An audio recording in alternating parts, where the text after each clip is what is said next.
Boa noite, queridos. As crianças podem sair para o culto.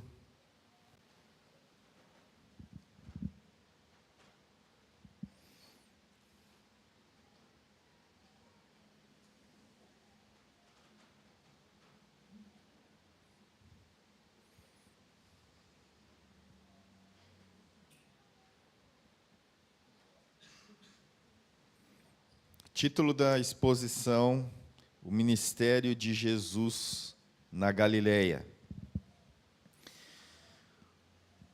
Galileia, uma região mais localizada ao norte de Israel.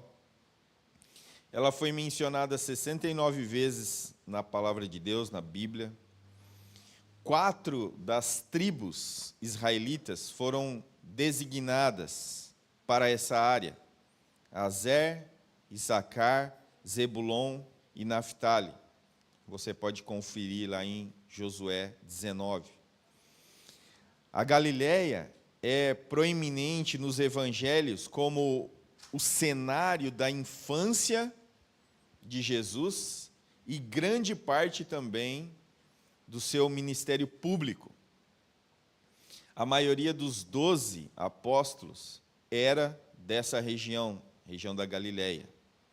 O nome Galileia significa círculo ou distrito, mas quando nós entendemos a expressão como um todo, é distrito dos gentios. E eu convido você a olhar um texto comigo lá de Mateus, antes de nós lermos o texto da exposição, que está lá em Mateus capítulo 4, versículos 15 e 16.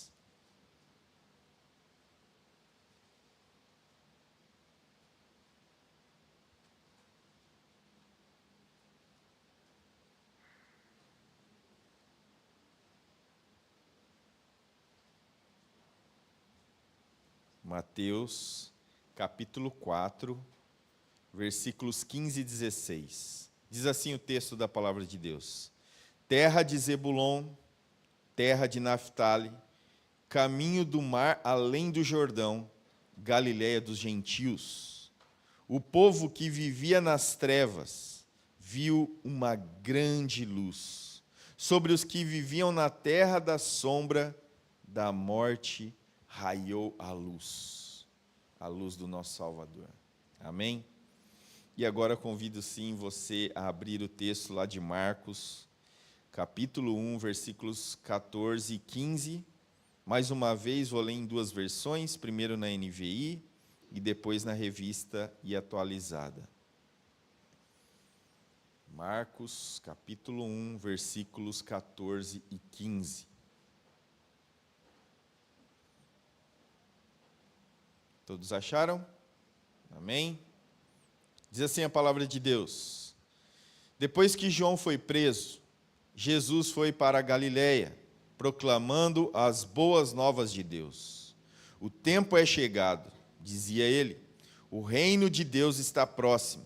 Arrependam-se e creiam nas boas novas. Revista Atualizada. Depois de João ter sido preso, foi Jesus para a Galileia pregando o evangelho de Deus, dizendo: o tempo está cumprido e o reino de Deus está próximo. Arrependei-vos e crede no evangelho. Amém? Baixe sua cabeça, vamos orar. Bondoso Deus, Senhor que é rico em misericórdia, rico em poder tal que pode transformar os nossos corações.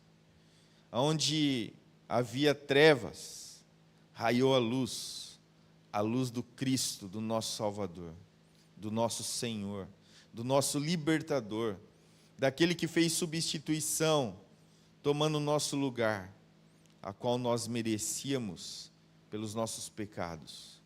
Mas a tua abundante graça e misericórdia foi derramada sobre nós, e isso é motivo de alegria e deleite, que nós possamos, Senhor, nessa noite, sermos gratos por tão grande obra de salvação em nossas vidas.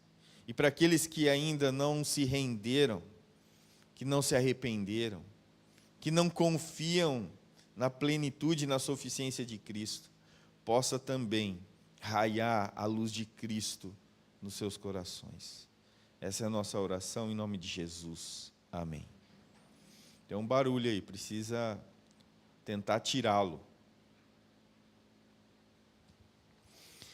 Bom, mensagem central da exposição. A verdadeira fé é mais do que conhecimento.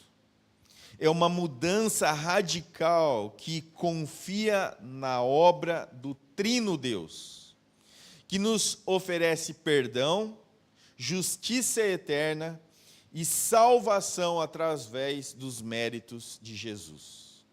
Então aqui nós vemos uma frase que bem resume a ideia desse ministério que agora se inicia não somente em Jerusalém, mas que está se expandindo, está atravessando o contexto central da terra de Israel e vai invadindo todo o território. E essa verdade, ela não é feita apenas de um conhecimento intelectual, ela traz uma mudança radical na vida daqueles que creem, daqueles que confiam no Trino Deus. Eles confiam que o perdão dele de fato ecoa e transborda sobre os nossos corações, que de fato agora nós somos justos diante de Deus, não por aquilo que nós fazemos, mas por aquilo que Cristo fez em nossas vidas. Então todo o mérito é dele, assim como nós cantamos várias vezes sobre essa verdade. Eu quero, nessa noite, trabalhar uma divisão do texto que vai trazer-nos 3 pontos principais aqui. Quero começar, então, exatamente pelo início do ministério de Jesus na Galileia. Uma nova sessão se inicia aqui em Marcos, entre o batismo de Cristo e a tentação. Então aqui nós vemos que esse início do ministério está concluído. Ele passou pelo batismo, e esse batismo, nós sabemos, não era que ele necessitava de uma purificação, mas ele, como nosso representante naquilo que Adão falhou, está nos dando graça sobre graça. E assim também, nós vemos que a tentação é a vitória do Senhor sobre a morte e o pecado.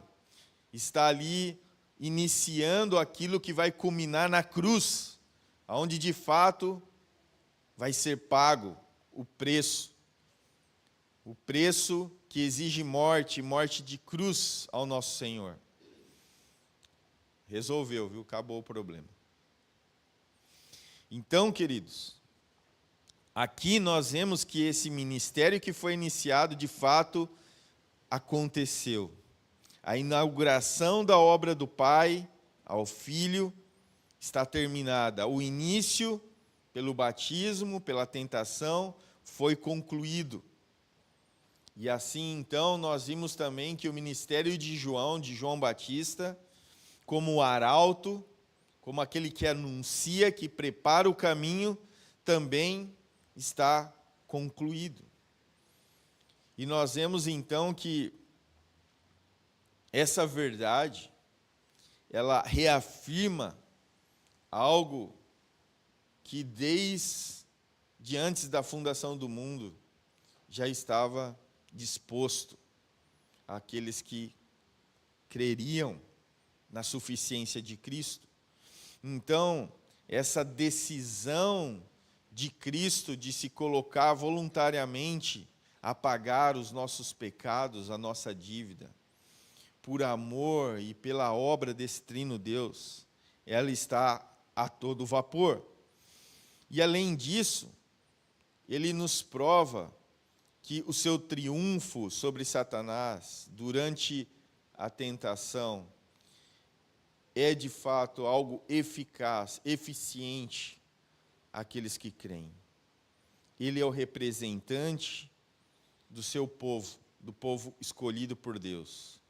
Aquilo que o último Adão fez, de fato, é suficiente naquilo que o primeiro Adão falhou. Portanto, nada agora, nada pode impedi-lo de levar adiante a sua missão, o seu serviço em redimir um povo para si.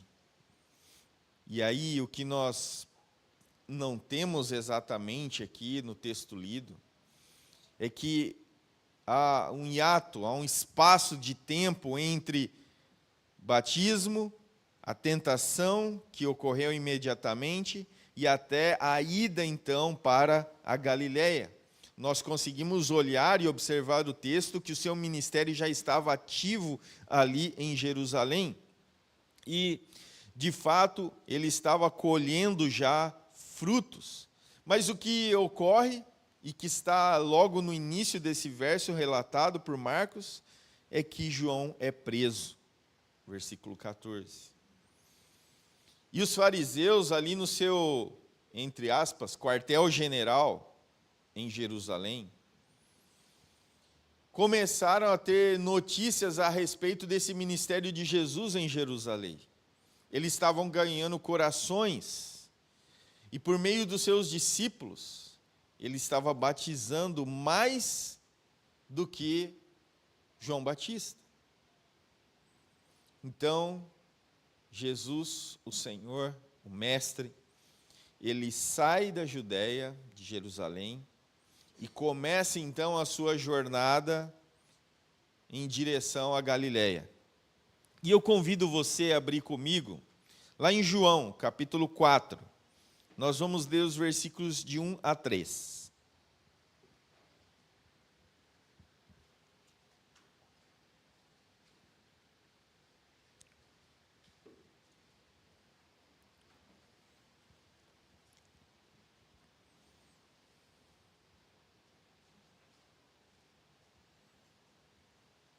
João capítulo 4, versículos de 1 a 3.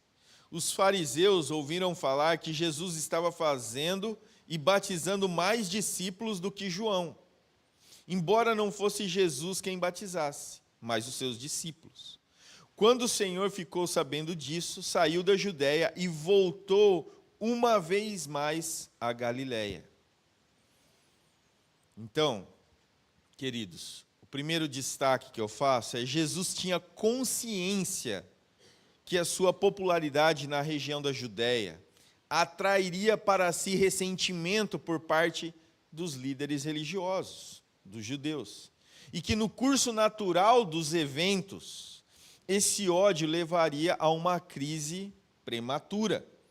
Logo que chegasse o momento apropriado de sua morte, Jesus voluntariamente entregaria sua vida.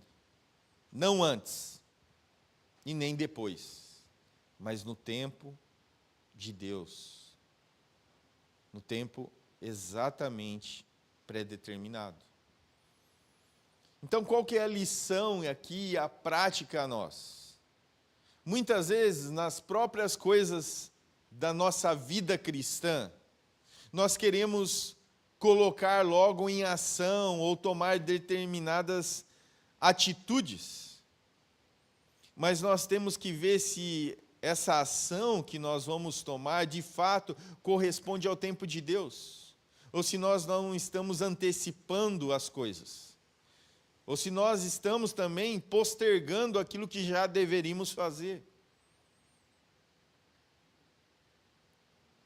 Então, o que nós vemos aqui de Jesus é que ele não antecipa as coisas. Ele coloca tudo no seu devido lugar. Não era o tempo dele ganhar inimigos, mas era o tempo dele expandir o seu reino. Dele atingir aqueles que precisavam ser atingidos. Então, ele ia fazer exatamente aquilo que desde antes já estava estabelecido. Além disso, ele sabia muito bem que havia ovelhas de outros apriscos, ovelhas perdidas, que precisavam ouvir as boas novas de salvação. Quero usar mais uma vez do texto de João, capítulo 10, versículo 16. Então, abra sua Bíblia.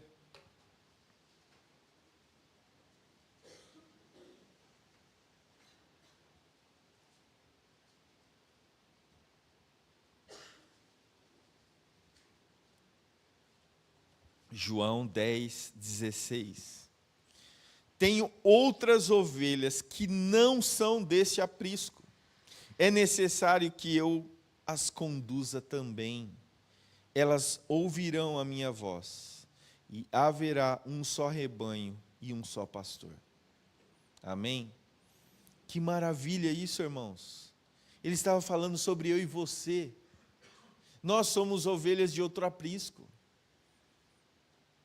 Aqui é uma representação exata da sua saída de Jerusalém, da Judéia, e indo para o norte, aonde a terra era conhecida como terra dos gentios, distrito dos gentios. Ele está escancarando aqui que o seu reino não se faz apenas em Jerusalém, mas que o seu reino se expande por todo o mundo. E se expande por todo o mundo porque Ele é o Rei do coração daqueles que creem. Ele é o Senhor, não só dos judeus, mas também dos gentios. Ele é o único e verdadeiro Rei e Senhor. Então Jesus veio para Galileia pregando o Evangelho, as boas novas, proclamando a verdade de Deus, a salvação como dom gratuito. É o dom de Deus a todo aquele que crê.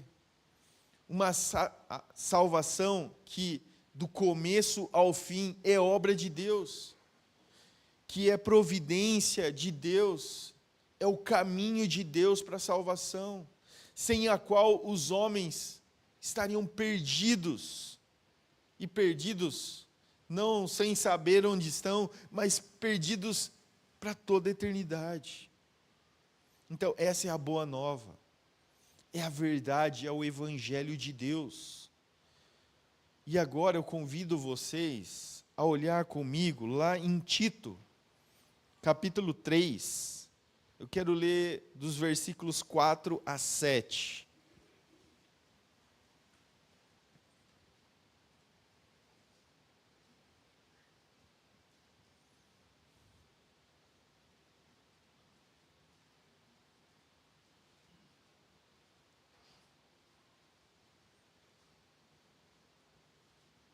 Tito, capítulo 3, versículos 4 a 7.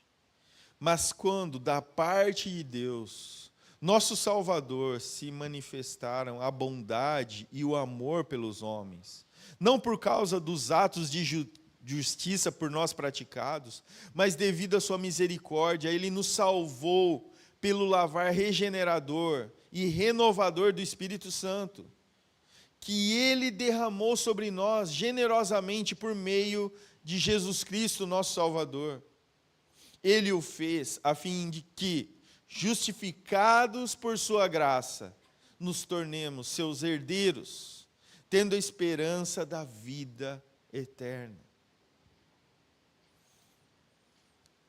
Louvado seja Deus, toda a glória seja dada a Ele, porque essas palavras testificam essa bondade, essa misericórdia, esse perdão, essa graça de Deus sobre o povo espalhado por todo o mundo. E aqui, pelo ministério, pela pessoa de Cristo Jesus, o Evangelho está sendo anunciado e proclamado. E nós temos que entender que isso é parte fundamental da nossa nova vida em Cristo. Eu e você, queridos irmãos, precisamos estar envolvidos no ministério de proclamar as boas novas, de anunciar o evangelho da salvação. A oração foi direcionada usando a expressão avivamento, que tão mal compreendida em vários e vários lugares por aí, ou melhor dizendo, igrejas por aí. Mas o avivamento, ele é exatamente demonstrado quando a sua vida e a vida da igreja é evidenciada pela obra de Cristo em nós e o nosso desejo de levar adiante esse evangelho. Porque pense comigo, querido irmão, pense comigo, nós temos a melhor notícia que nós podemos ouvir e ela não está restrita a nós. Nós podemos contar. Nós podemos falar para as outras pessoas. Não foi falado assim para nós, olha, eu vou te dar uma boa notícia, e essa boa notícia você tem que guardá-la de tal ponto que ninguém mais saiba. Foi isso que vocês ouviram? Quando o evangelho foi anunciado para vocês, foi isso que foi lhe pedido? Não, de maneira nenhuma. Pelo contrário, foi nos dado como ordem do Senhor o fazei discípulos. E o fazei ali do texto tão conhecido por nós é uma ordem de Deus. Não é um se der vocês façam. Se sobrar um tempinho na sua agenda, por favor, eu te imploro, fale daquele que te salvou. Não, não é isso. Tem que estar no nosso viver a prática do anunciar, do proclamar as boas novas. Não está restrito a você. Tudo bem, você não sabe quem são, mas essa é a ordem para você. Proclame, anuncie as boas novas de salvação. Não deixe de demonstrar o impacto que o evangelho causou na sua vida. Quando você foi agraciado pela verdade do evangelho, você não sentou na calçada, na guia da sua casa e ficou lá, como se aquilo não tivesse ocorrido nada dentro de você, no seu coração, ou como se fosse apenas mais uma notícia que você ouviu. Não, é um momento de alegria indivisível, de uma alegria que deve gerar em nós o desejo de compartilhar isso com os outros, de anunciar isso aos outros, para que eles, tomados pela nossa alegria e contentamento no Senhor, queiram também. Que eles venham pelo menos ouvir, porque é pelo ouvir e ouvir da palavra de Deus que corações que estavam envoltos por trevas serão invadidos pela luz de Cristo. É o poder de Deus. E aqui nós estamos presenciando que tudo de fato tem o seu tempo determinado, como nós conhecemos lá no texto do Antigo Testamento de Eclesiastes 3. Então nós não sabemos qual é o tempo que um coração vai ser tirado das trevas e trazido à luz, ou invadido pela luz. Mas nós sabemos que o tempo é de pregarmos, de anunciarmos a boa nova, porque todos os dias nós estamos mais perto da volta de Cristo, e as pessoas continuam perdidas, indo para o inferno, e nós somos os responsáveis por anunciar, por testemunhar das boas novas. A bondade de Deus, o amor de Deus foi manifestado aos homens por Cristo Jesus, que pagou a dívida minha, sua e de todo aquele que crê. Então, o segundo destaque que eu faço é a promessa redentiva chegou. Então, a época apropriada ou a oportunidade de ouro para o cumprimento das promessas redentivas de Deus, com isso, da divulgação do Evangelho, chegou, havia chegado lá naquele tempo. E agora, para nós já sabemos que chegou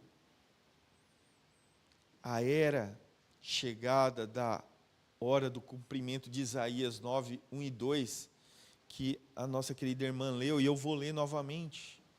Mas para a terra que estava aflita, não continuara a obscuridade. Deus, nos primeiros tempos, tornou desprezível a terra de Zebulon e a terra de Naftali. Mas, nos últimos, tornará glorioso o caminho do mar, além do Jordão da Galileia dos gentios. O povo que andava em trevas viu grande luz, e aos que viviam na região da sombra da morte, resplandeceu-lhes a luz. Nós estamos vendo aqui, no texto de Marcos, o cumprimento dessa profecia. A terra que era desprezada, que era tida como terra dos gentios, recebeu a visita do mais ilustre que viveu nessa terra, Cristo Jesus. E ele foi lá para anunciar as boas novas de salvação, para um povo que estava envolto em trevas. Então que nós possamos também, que andamos nesse mundo, onde há vários focos das trevas, porque o diabo cegou o entendimento, nós precisamos ser a luz que brilha, ou que reflete a luz daquele que nos salvou. E Jesus, então, ele continua dando a ênfase devida a tal anúncio. O reino de Deus está próximo. Note aqui, reino de Deus, onde Mateus usa reino dos céus, no texto paralelo, que significa a mesma coisa. O que Jesus está dizendo, então, é que o reino de Deus está no coração,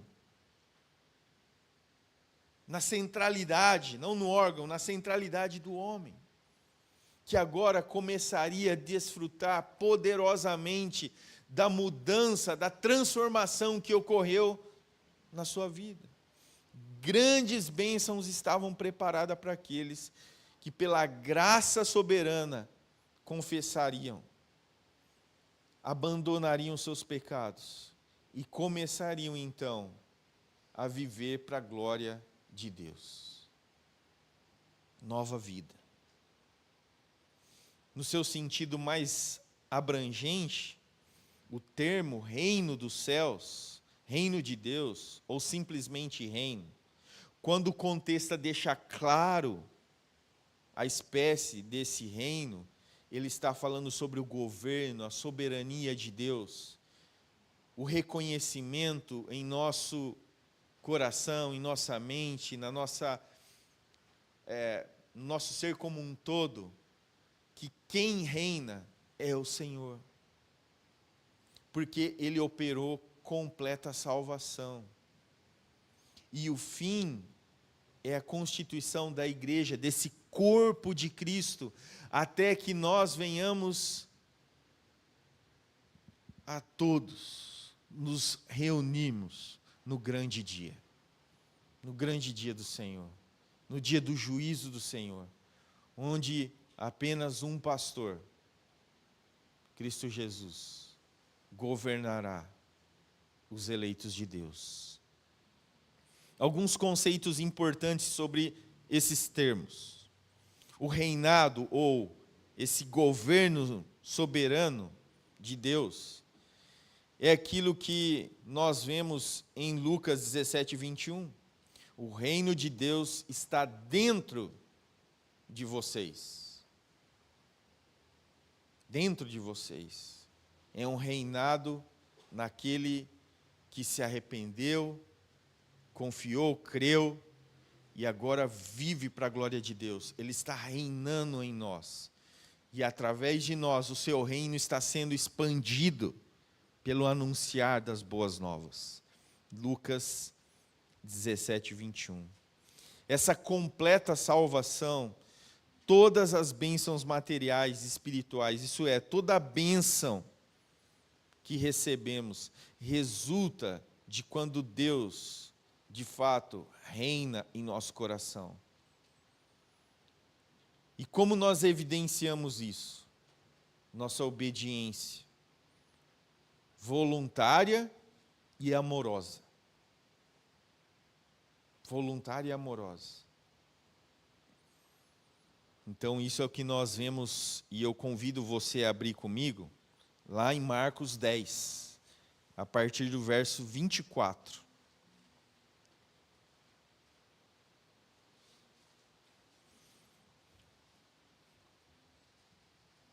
Marcos, capítulo 10, versículos 24 a 27.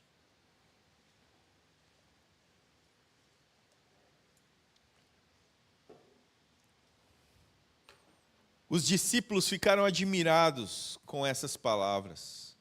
Mas Jesus repetiu: Filhos, como é difícil entrar no reino de Deus. É mais fácil passar um camelo pelo fundo de uma agulha do que um rico entrar no reino de Deus. Os discípulos ficaram perplexos e perguntavam uns aos outros: nesse caso, quem pode ser salvo? Jesus olhou para eles e respondeu: para o homem é impossível, mas para Deus não.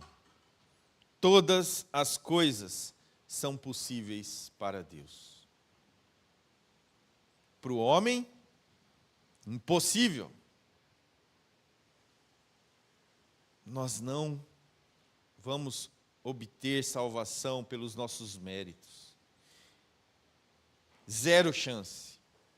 Impossível. Mas é possível para Deus. O Trino Deus. Porque o Trino Deus está envolvido na obra redentiva. Outro aspecto, ou conceito, que está envolvido no termo aqui, a igreja, a comunidade daqueles o qual o coração foi entregue totalmente e está sobre o reinado de Deus. O reino de Deus e a igreja são usados como em um sentido equivalente aqui. É o mesmo sentido que está disposto lá em Mateus 16, 18 a 19. Sobre esta rocha edificarei a minha igreja e darei a vocês a chave do reino dos céus. Somos nós. Porque Ele reina em nossos corações. E quando nós falamos do aspecto desse universo redimido, todos os que são salvos, novos céus e nova terra, com toda a sua glória, algo ainda futuro, já somos salvos, mas ainda não desfrutamos da plenitude. É a realização final de Deus. Mateus 25, 34. Herdar o reino que foi preparado para nós. É obra de Deus. Então, esse quadro de significados, eles não estão separados ou desconectados, de modo nenhum. Todos eles procedem de uma ideia central, o reino de Deus. O reino de Deus, a sua supremacia na esfera da salvação do homem que está perdido, e que agora é tirado das trevas e trazido à luz. Então,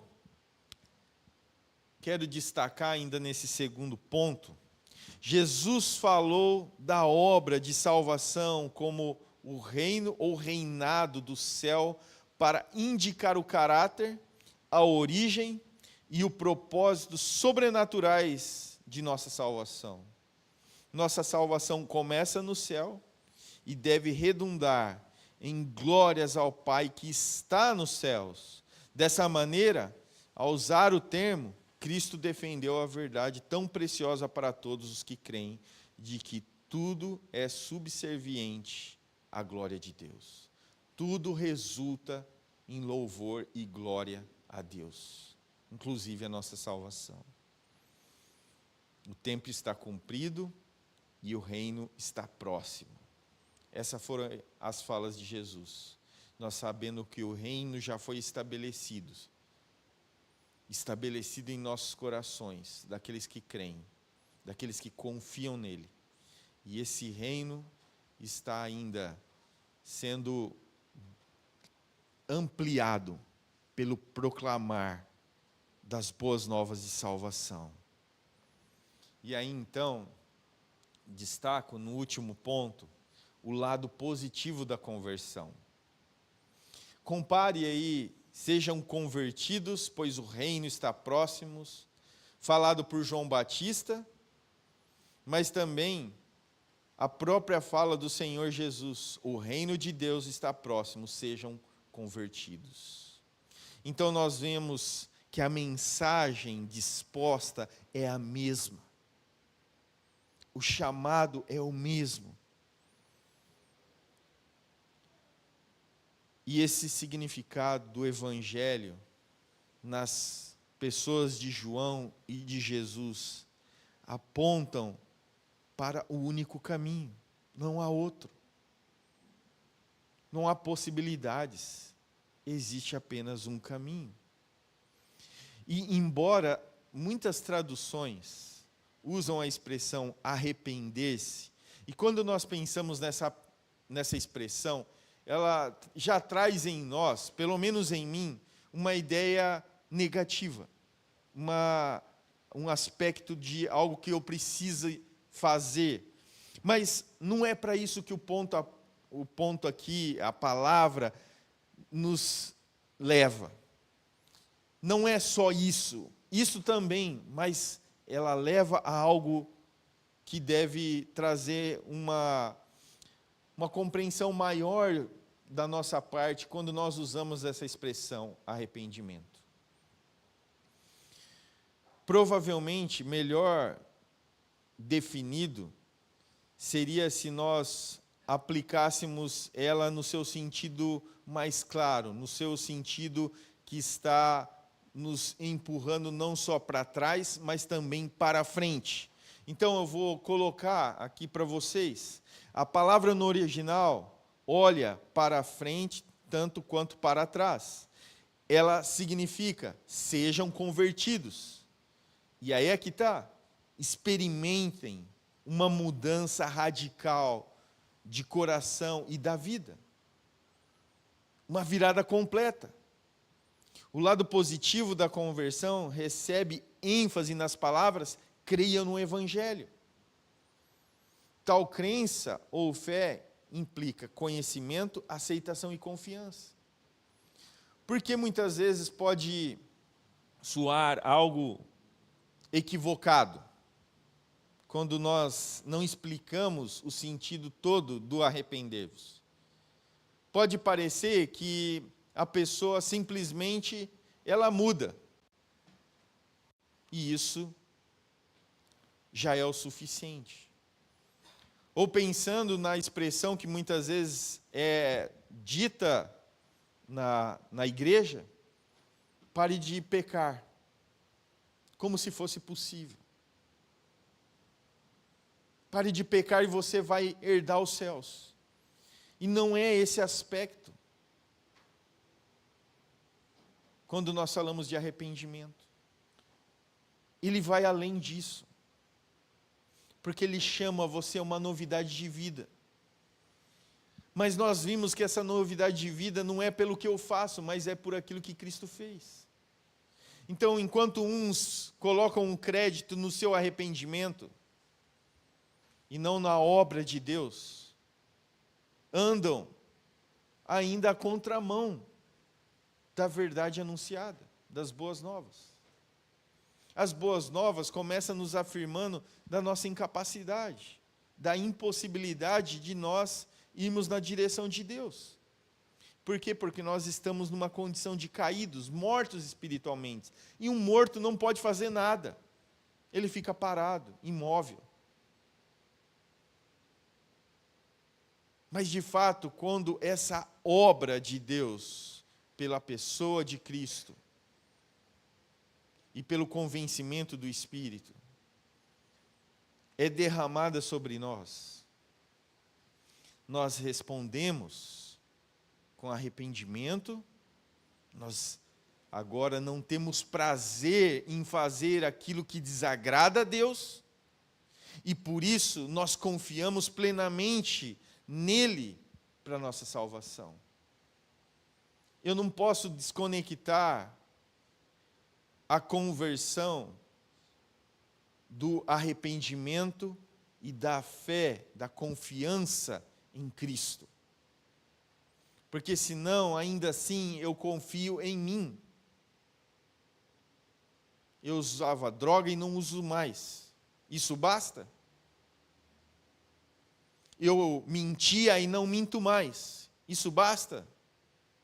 Eu adulterava e não adultero mais. É suficiente? Não é. Então não basta eu parar de fazer isso ou aquilo e achar que isso é algo que me aproxima de Deus. Eu preciso crer. E quando eu creio, essas evidências do arrependimento são, de fato, demonstradas. Com prazer, amor, deleite. Porque é a maneira que você vai demonstrar a efetividade daquilo que foi derramado sobre a sua vida, sobre o seu coração. A obra e a pessoa de Cristo tiraram você daquela condição de trevas, e agora você está na luz. E quanto mais perto da luz você está, mais fácil você vai removendo os seus pecados. Por isso você precisa estar em um caminhar, desse processo de santificação diária. Porque cada vez que você deixa de negligenciar a oração, a leitura, o congregar,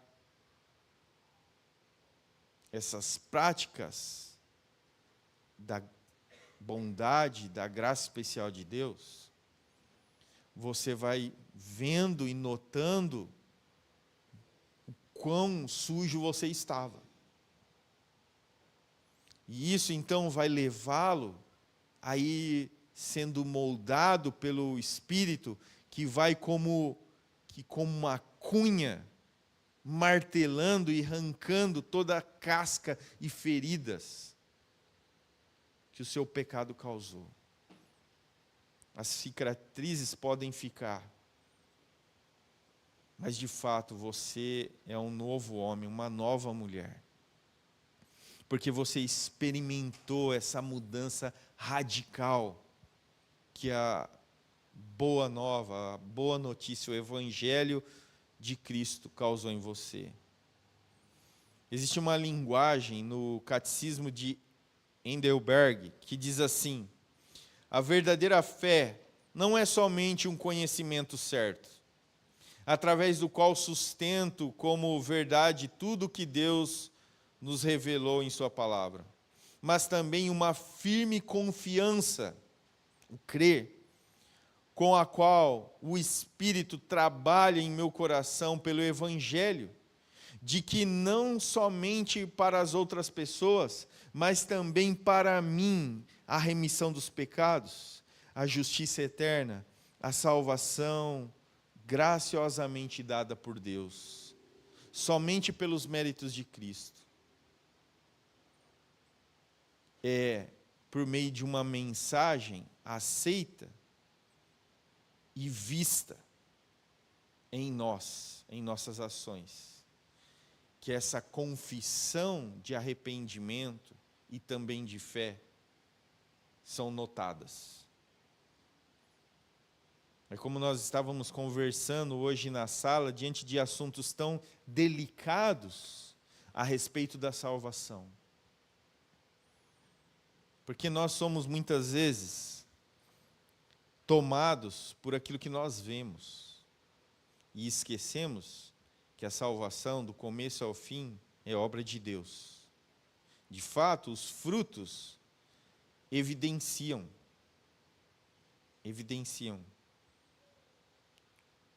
onde estamos.